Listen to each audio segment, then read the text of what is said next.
할렐루야. 복된 주일에 또 예배하는 현장과 처소에서 또 예배하는 모든 분들을 주의 이름으로 환영하고 축복합니다. 우리 또 새해 인사를 한번 하면 좋을 것 같은데요. 우리 예배하는 분들과 한번 인사할 때 주 안에서 참된 복을 누립시다. 한번 인사하겠습니다.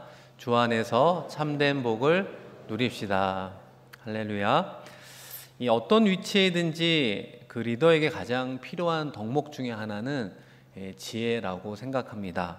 밑에서 볼 때는 내가 저 자리에 올라가면 저렇게 안 하고 잘할 것 같은데 막상 자기가 그 자리에 앉게 되면 생각하지 못한 여러 상황들을 경험하게 됩니다.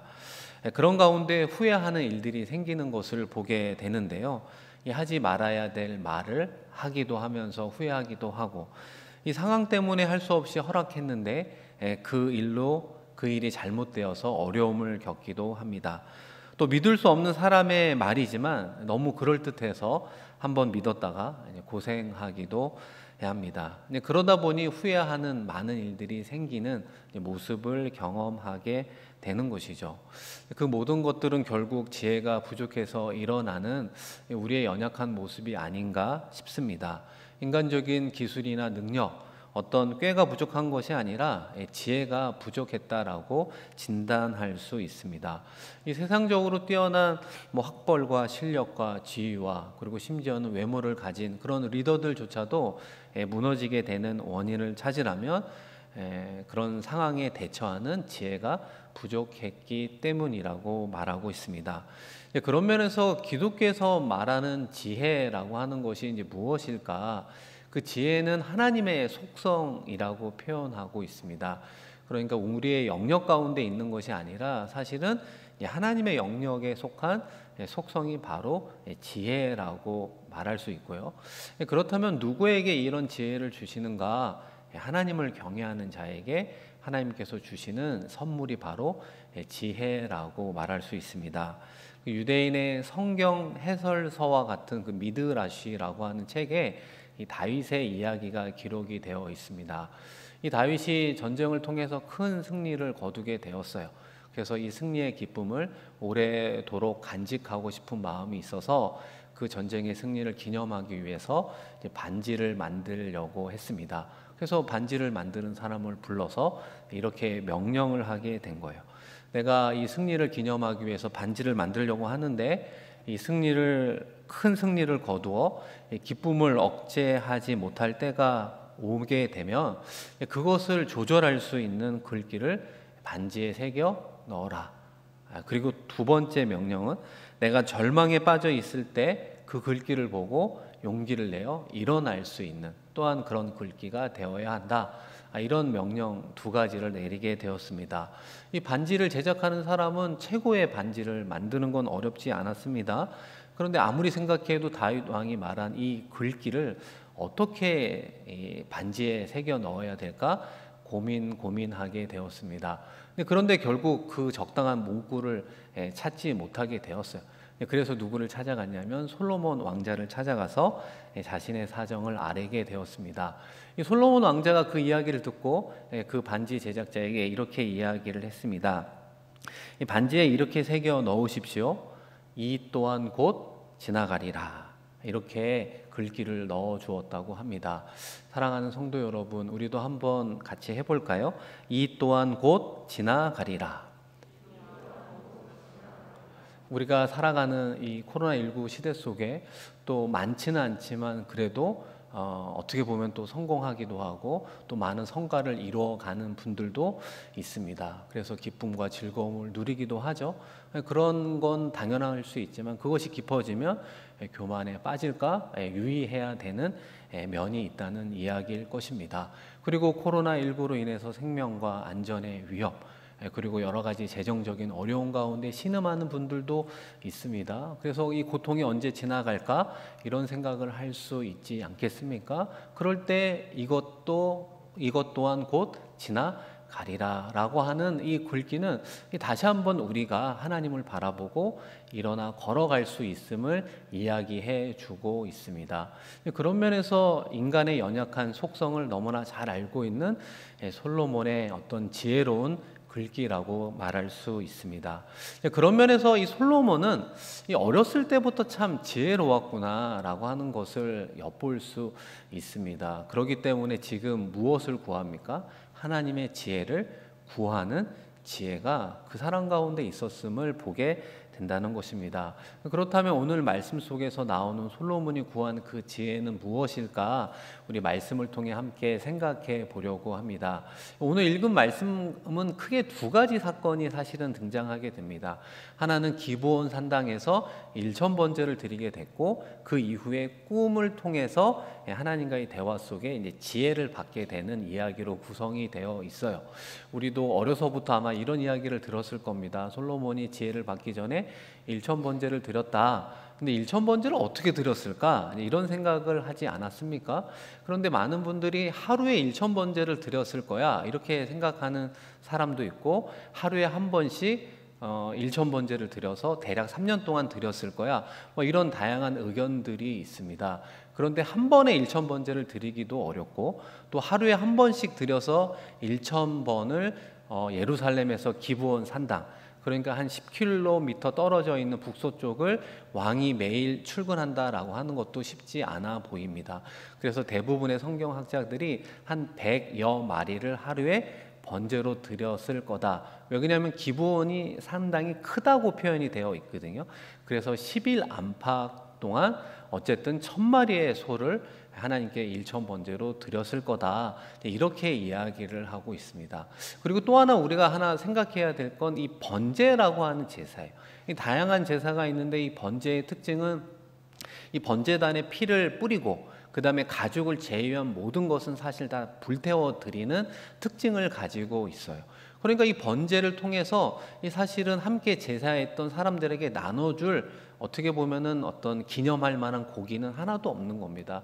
전부 하나님께 불태워 드리는, 하나님께서 기뻐 받으시는 화제라고 하는 특징을 가지고 있는 거예요. 그렇다는 얘기는 솔로몬이 일천번제, 그 1000마리의 소를 어쨌든 10일 안팎으로 하나님께 올려 드리는 그 모습 속에 하나님을 향한 사랑과 하나님을 향한 순종과 하나님을 향한 이 헌신의 마음이 얼마나 크고 깊었는가를 우리가 엿보아야 된다라고 하는 것이죠. 그러니까 솔로몬이 잠을 자다가 꿈을 꾸고 그 꿈에서 하나님과의 대화 속에 그냥 지혜를 얻었다라고 이야기하는 것이 아니라, 그가 하나님을 사랑하고 하나님의 말씀, 그 법도 안에서 살아가려고 애썼던 이 구체적인 삶의 자리 가운데 하나님께서 찾아오셨다라고 하는 것을 우리가 기억해야 되는 것입니다. 하나님께서 꿈을 통해 솔로몬을 찾아오게 되었습니다. 그러면서 솔로몬에게 너의 소원이 무엇이냐 이렇게 묻게 되었습니다.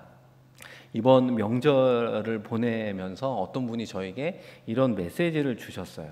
이 뚱뚱한 지갑과 날씬한 몸매라고 하는 기도였는데요. 제가 한번 읽어드릴게요. 주님, 새해에는 뚱뚱한 지갑과 날씬한 몸매를 주세요. 지난해에도 이 기도를 드렸는데요, 주님께서 거꾸로 주셨어요. 올해에는 뒤바뀌는 일이 없도록 꼭 해주세요. 여러분 아멘이십니까? 두툼한 지갑을 원하지 두툼한 몸매를 원하지는 않겠죠. 하나님이 여러분에게 나타나서 여러분의 새해 기도 제목, 소원이 무엇이냐라고 물어본다면 여러분은 무엇이라 대답을 하겠습니까? 선뜻 나오지 않는다면 정말 내가 하나님 앞에 무엇을 구해야 되는지 그것을 알지 못하는 사람은 아닐까 우리가 스스로 생각해 보아야 합니다. 솔로몬이 그 질문에 즉답을 하게 됩니다. 그 부분이 9절에 나와 있는데요, 우리 9절을 한번 읽어볼까요? 누가 주의 이 많은 백성을 재판할 수 있사오리이까? 듣는 마음을 종에게 주사 주의 백성을 재판하여 선악을 분별하게 하옵소서. 1차적으로 솔로몬이 하나님에게 구한 것은 듣는 마음입니다. 개역 한글판에는 지혜로운 마음이라고 되어 있는데, 지금 우리가 읽는 개역 개정판에는 듣는 마음으로 이 지혜를 잘 설명해 주고 있어요. 왜 듣는 마음을 구하게 됐는가? 그것도 참 중요하지만 그 이유가 어떻게 표현되어 있습니까? 주의 백성을 재판하여 선악을 분별하게 하옵소서. 그러니까 이 솔로몬은 이스라엘의 왕은 왕이었지만 이 백성이 자기의 백성이라고 생각하지 않았어요. 주의 백성이라고 생각했어요. 그렇기 때문에 솔로몬은 내가 왕이었지만 하나님의 대리 통치자로서 나에게 맡겨주신 이 주의 백성들이 얼마나 많습니까? 그리고 이 많은 사람들 간에 이 선악간의 문제가 발생할 텐데 그거를 잘 재판할 수 있는 분별력, 듣는 마음, 지혜로운 마음을 주십시오. 이렇게 구했던 것입니다. 우리가 공부를 잘하는 학생, 공부를 잘 못하는 학생의 차이가 무엇일까요? 이 공부를 잘 못하는 학생은 자기가 무엇을 모르는 것을 모르고 있다라고 하는 것이고요. 공부를 잘하는 학생은 내가 무엇을 모르는지, 무엇이 부족한지를 아는 사람인 것입니다. 그러니까 질문을 들어보면 알 수 있는 거예요. 그 사람이 얼마나 공부하고 있는지, 얼마나 알고 있는지, 무엇이 문제인지를 정확히 알고 있는가, 그렇지 않은가는 이 질문을 통해서 알 수 있습니다. 그런 면에서 솔로몬이 분명한 것을 하나님께 구하는 것을 보게 됩니다.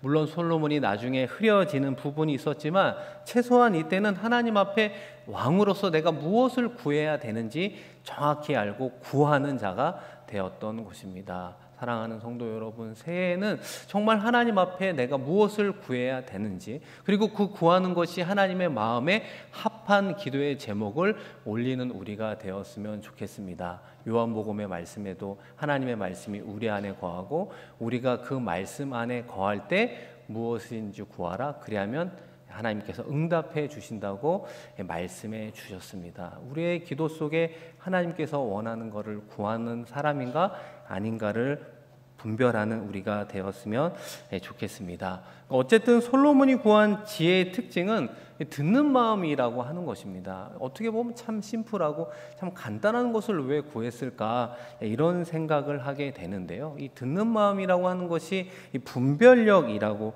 말할 수 있습니다. 선과 악을 판단하고 제대로 분별할 수 있는 이 분별력은 듣는 마음으로부터 시작되고 있다라고 하는 거예요.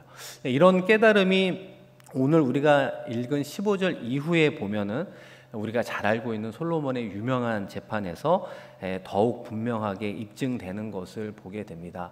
나중에 16절 이하의 말씀을 읽어보면 더 잘 이해가 되실 텐데요. 이 배경이 이런 겁니다. 이 두 창녀가 살았는데 이 3일 간격으로 이 아이를 낳게 되었습니다. 그런데 함께 잠을 자다가 한 여자가 실수로 자신이 낳은 아기를 깔고 누워 자는 바람에 죽게 된 거예요. 그리고 그것을 알게 되자 다른 여인의 집에 아기랑 바꿔치기를 하게 되었습니다. 그리고 아침에 일어나 보니까 서로 바뀌게 된 것을 알게 된 거예요. 이 죽은 아이를 품고 있던 여자가 이 다른 여자가 품고 있는 살아있는 그 아기가 바로 내 거라고 요구를 이야기하는 것이죠. 이제 서로 그런 입장 차를 이야기하니까 결국 이제 솔로몬에게 재판해 달라고 이제 이야기가 되었던 것입니다. 그 가운데 이제 우리가 아는 것처럼 솔로몬이 신하에게 무엇을 명령합니까? 칼을 가져와라. 이렇게 이야기하고 살아있는 아이를 정확하게 반으로 잘라서 두 여인에게 공평하게 나누어 주라. 이렇게 이제 명령하게 됩니다. 이런 어떻게 보면 연출을 하게 된 이유가 무엇일까? 이 솔로몬이 과연 무엇을 듣고 싶어 했을까요? 어떤 소리를 듣고 싶은 마음에 그런 명령을 하게 되었습니까? 솔로몬은 어머니의 소리를 듣는 마음을 가졌던 것입니다. 모성애가 있다면 이 모성애에 따른 어머니의 참된 소리가 분명히 들리게 될 거다, 이렇게 생각을 하게 되었던 것이죠. 그래서 그 신하에게 명령을 내렸고 그 모습을 본 두 여인이 각각 이렇게 이야기를 하잖아요. 한 어머니는 제발 임금님, 이 살아있는 아이를 저 여인에게 주셔도 좋사오니 이 아이를 죽이지 마라 주십시오. 간곡히 부탁하는 이야기가 들렸습니다. 그러자 다른 한 어머니가 아닙니다 임금님, 이 공정성을 기하기 위해서는 저 산 아이가 나의 것도 되게 하지 말고 저 여자의 것도 되지 말게 하도록 정확하게 반으로 나눠 주십시오라고 이야기를 하고 있습니다. 그 가운데 솔로몬이 어떤 여인의 음성을 들었겠습니까? 오늘 열왕기상 3장 26절 말씀인데요. 이 앞부분을 제가 읽어보며 그 산 아들의 어머니 되는 여자가 그 아들을 위하여 마음이 불붙는 것 같아서. 솔로몬이 어떤 여인의 음성 가운데 모성애를 느꼈겠습니까? 그 아들을 위하여 마음이 불붙어서 이야기하는 여인의 목소리를 통해 저 여자가 진짜 이 아이의 엄마구나 라고 하는 것을 알아차린 것입니다. 자신의 아들이 죽을 생각에 감정이 북받쳐서 말하는 소리를 듣게 되는 것이죠. 이 모성애가 있다면 그 불타는 마음 가운데 들리는 음성을 통해 분명히 저 어머니가 진짜 이 아이의 엄마라고 하는 것을 정확하게 판별하게 되었던 것입니다. 그랬을 때 솔로몬의 지혜로운 판결을 보고 백성들이 어떻게 반응을 하면서 3장이 마무리되고 있습니까? 우리 열왕기상 3장 28절인데요. 우리 화면을 보면서 한번 같이 읽겠습니다. 온 이스라엘이 왕이 심리하여 판결함을 듣고 왕을 두려워하였으니 이는 하나님의 지혜가 그의 속에 있어 판결함을 봄이더라. 이 솔로몬의 지혜로운 판결에 대해서 소식을 들은 사람들이 모두 솔로몬을 어떻게 했다고 표현합니까? 두려워했다라고 표현하고 있어요. 이 구약에서 이 지혜라고 하는 말은요, 여호와를 경외하는 것이 지혜의 근본이다라고 이야기를 하고 있습니다. 그럴 때 경외하다라고 하는 단어가 바로 이 두려워하다라고 하는 단어와 동일하게 사용되었음을 보게 된다는 것입니다. 이스라엘이 솔로몬을 두려워하게 되었다라고 하는 것은 이 백성들이 하나님으로부터 온 지혜가 솔로몬과 함께하고 있구나라고 하는 것을 보고 믿었기 때문에 그렇습니다. 이 사랑하는 성도 여러분, 결국 이 듣는 마음이 있을 때 이 선과 악을 분별할 수 있는 거예요.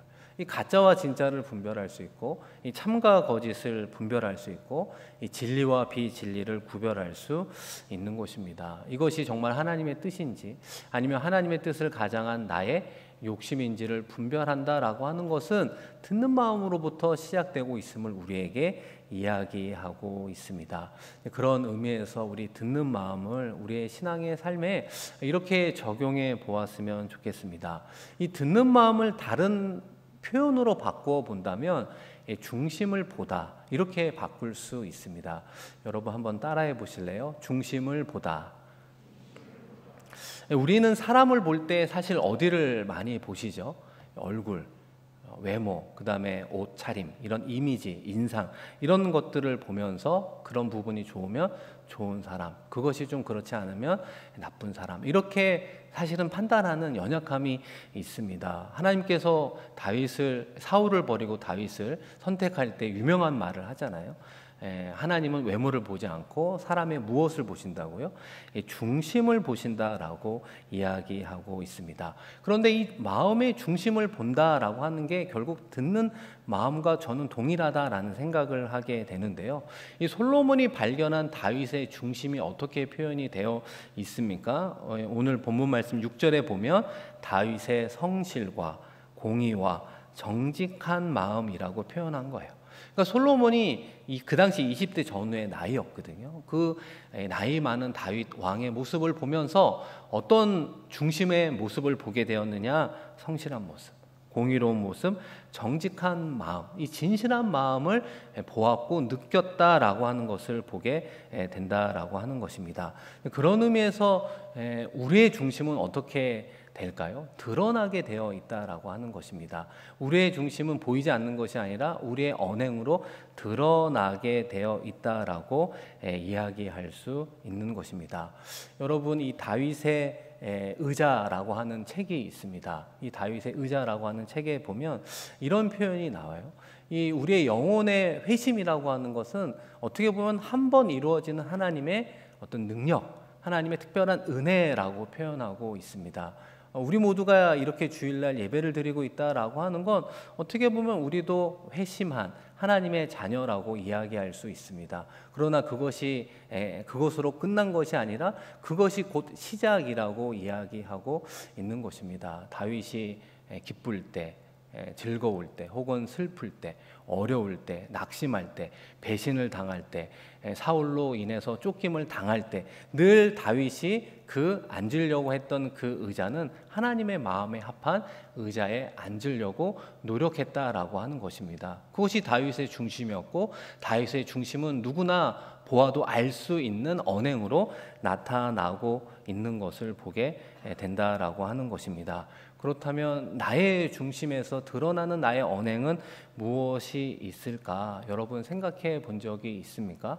우리는 스스로를 평가할 때 대체로 어떤 평가를 하냐면 괜찮은 사람이라고 하는 평가를 합니다. 오늘 예배하는 우리 모든 성도님들 가운데 목사님 그렇지 않아요. 저는 정말 괜찮은 사람이 아니에요. 라고 손 들을 사람이 한 명도 없다라고 하는 거죠. 다 괜찮은 사람이라고 나름 후한 평가를 하게 된다는 것입니다. 그러나 마틴 부버가 그런 말을 하잖아요. 나와 너 그리고 우리라고 하는 우리의 평가는 이 관계를 통해서만 나올 수 있는 것입니다. 영적인 평가는 하나님과 나와의 관계 속에 정말 하나님만이 아시는 나의 중심이 정말 하나님의 마음에 합한가? 그거는 우리가 알 수 없는 하나님과의 평가 속에서 알 수 있는 우리의 중심의 모습이라고 이야기할 수 있습니다. 그러나 두 번째는 이 관계에서 우리의 모습이 드러나게 되어 있다는 것입니다. 내가 괜찮은 사람이라고 생각해서 괜찮은 사람이 되는 게 아니라 나와 함께 일하는 사람들의 공통된 평가가 저 사람은 진실한 사람이야. 저 사람은 정직한 사람이야. 저 사람은 성실하고 최선을 다하려고 하는 사람이야. 마음속에 진실함이 있어. 라고 하는 사람들의 공통된 평가를 받을 때 비로소 괜찮은 사람이 되는 것입니다.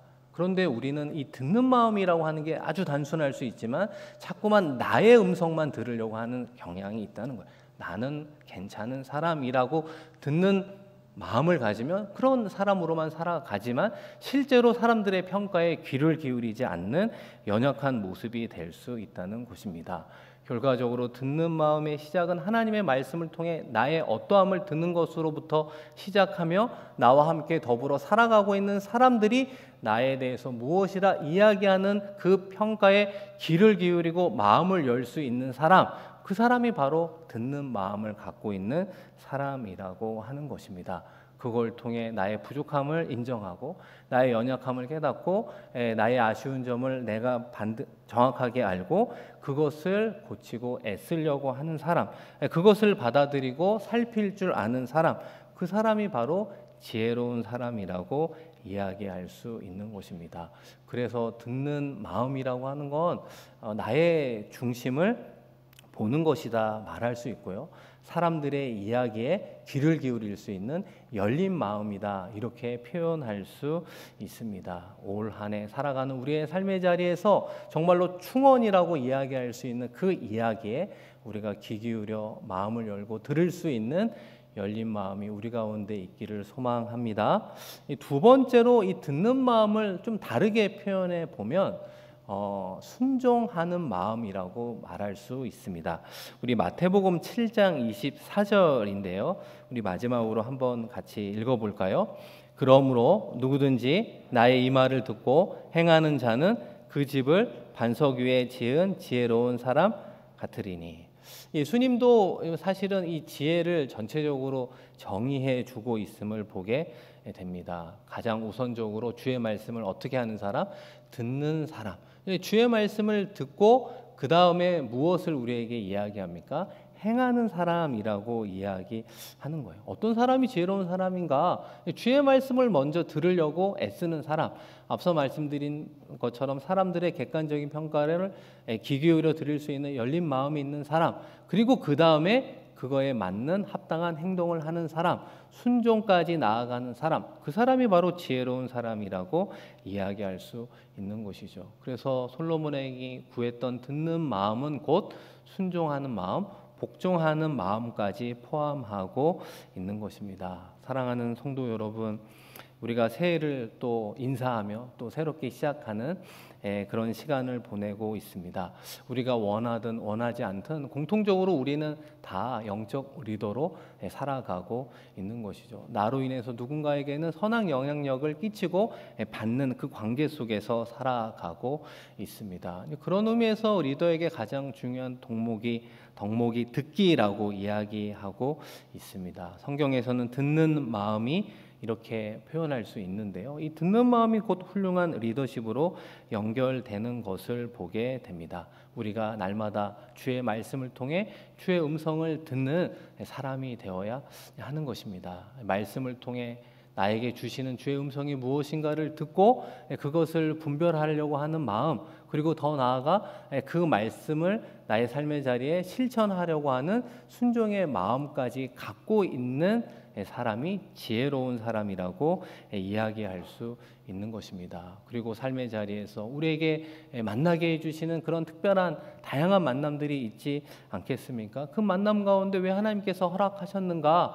라고 하는 그 질문과 그 만남과 대화 속에 내가 들어야 하는 그 사람의 중심과 그 진실함, 이런 부분들을 들으며 우리가 분별하며 나아간다면 이 세상 가운데에서 승리하는 삶을 살아가게 될 줄로 믿습니다. 다시 한번 솔로몬이 구한 그 하나님의 지혜를 우리도 날마다 구하고 주의 말씀을 통해 하루하루 살아가는 영적인 힘과 능력을 구하며 승리하는 우리 모두가 되기를 주의 이름으로 축원드립니다.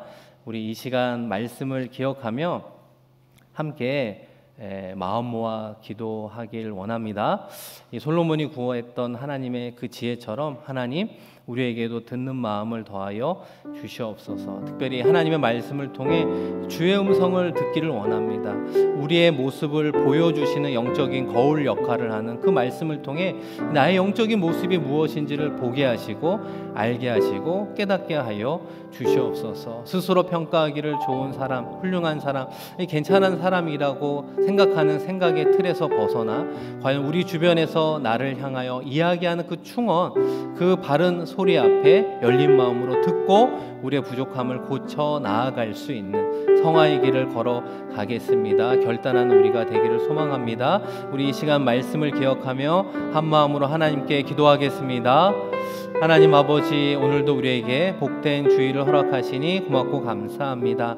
아버지 하나님, 우리에게 필요한 지혜를 더하여 주시옵소서. 하나님을 경외하는 자에게 주시는 특별한 선물 지혜를 사모하며 살아가게 하여 주시옵소서. 그 지혜의 특징이 듣는 마음이라고 말씀해 주셨습니다.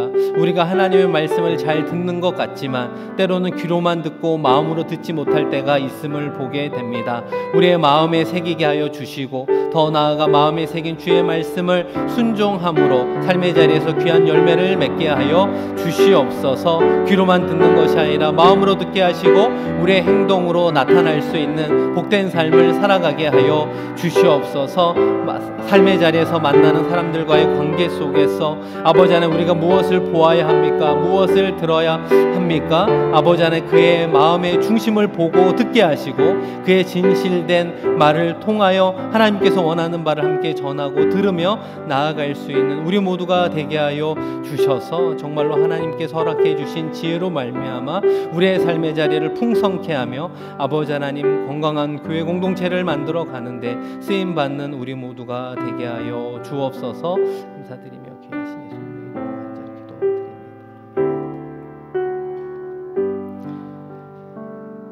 하나님 아버지, 우리 모두에게 새해를 허락해 주시고 새로운 한 해를 시작할 수 있는 기회를 허락하시니 고맙고 감사합니다. 하나님께서 허락해 주신 시간 가운데 특별히 지혜를 구하며 나아가는 슬기로운 마음을 더하여 주시옵소서. 어린 솔로몬이 하나님 앞에 듣는 마음, 지혜로운 마음을 구하며 나아갔던 것처럼 아버지 하나님의 말씀을 통해 주의 음성을 들을 수 있는 열린 영혼의 소유자들이 되게 하여 주시옵소서. 주의 말씀을 한 귀로 듣고 한 귀로 흘러보내는 것이 아니라 정말로 우리의 마음에 새기게 하시고 우리의 영혼이 듣게 하여 주셔서 말씀을 통해 우리에게 보여주시는 영적인 거울 앞에 나의 모습이 어떠함을 보게 하시고 깨닫게 하시고 다시 한번 결단하며 하나님만을 붙잡고 나아가는 우리 모두가 되게 하여 주시옵소서. 사람들의 관계 속에서 우리를 이야기해 주는 충원 앞에 열린 마음으로 듣게 하여 주셔서 영혼의 회심으로만 그치지 않게 하시고 성화의 길을 주님과 함께 날마다 동행하며 이루어가는 우리가 되게 하여 주셔서 삶의 자리에서 속한 모든 공동체를 건강하게 세워가는 데 쓰임받는 하나님의 자녀, 하나님 나라의 일꾼으로 삼아 주시옵소서. 감사드리며 귀하신 예수 그리스도의 이름으로 축복하며 기도드립니다. 아멘.